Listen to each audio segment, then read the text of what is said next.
Hey everyone, welcome back to another tutorial, and in this video I'm going to be teaching you Colin Beckford's trick. I'm pretty sure you guys have seen that little slack element that he does from a chopstick, and I'm going to be teaching you that trick today. Not quite too sure what he calls it or whatever, but it sure does look pretty cool. And the trick looks like this. So as you can see right there, the chopstick or the trick itself is pretty simple, but it's a little hard to explain itself. As always, I'll show you guys different perspectives and different viewing angles of the trick so that you guys can get a pretty clear understanding of what I'm doing, and hopefully you guys will be able to figure this trick out.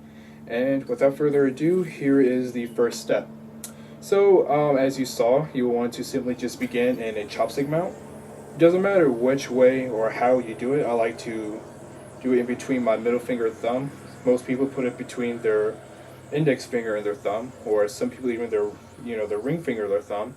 Whatever works fine for you, just get into a basic chopstick mount like so. So once you're inside that chopstick mount, it's really more like a one motion sort of trick, and you would really want to pay attention because there's a couple of things happening all within one movement, and it's pretty subtle too. So as you saw, the slack goes around your non-dominant throw hand.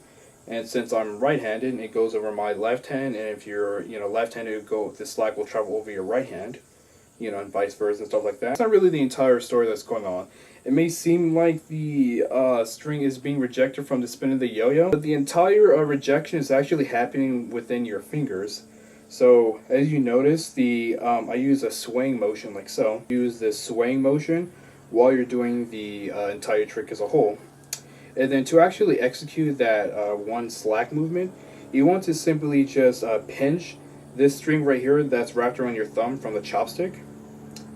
And then when you're doing that swing motion, you want to let go of this loop that's on your middle finger, just like so. And then you kind of see how the string just flicks off of the yo-yo using that swing motion.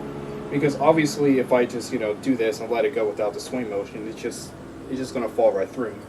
So you sort of see how that swaying motion kind of adds to the illusion of the rejection. When you're doing, this movement right here, you sort of see, the string just kind of popping up and pretty much just going over the wrist. And that's really what's happening. You're doing this movement all within each other, just like so. And if you notice how I sort of swing the yo-yo pretty high up, like this high, and then that's when I actually release the slack, because I see, I could probably imagine most of you might release the slack a little bit too early, where it kind of just goes like so, or like this. What you really want to do is that you want to release this slack off of your middle finger and pinch at the same time when the yo-yo is pretty high up when you're swinging it. So at about like right here, I would say you want to release the slack. And that pretty much, rejects the string right over to the other side of your hand. And then the natural momentum of the yo-yo would hit the string like this.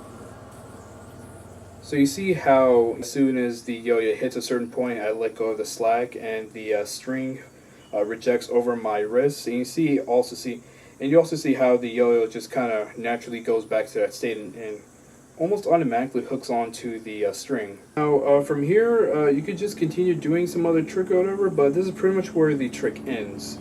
It was pretty much a Trapezius brother, is I believe what it's called, just like so. And from there you can just mime. The trick is just it's sort of like a one-trick wonder, if you want to, if you will. It's one of those really interesting tricks that these players come up with, and I happened to just kind of pick it up, and I thought it would be pretty cool to spread the knowledge and teach you guys. If you guys have any questions, comments, or concerns about the trick or anything you might be confused on, don't be afraid to post them in the comment sections down below, and I'll try to get back to you as soon as I can. And don't forget to browse my channel with other related content. So I hope you guys enjoyed this tutorial. Remember to like, comment, subscribe, and share. And I'm out. Later, everyone.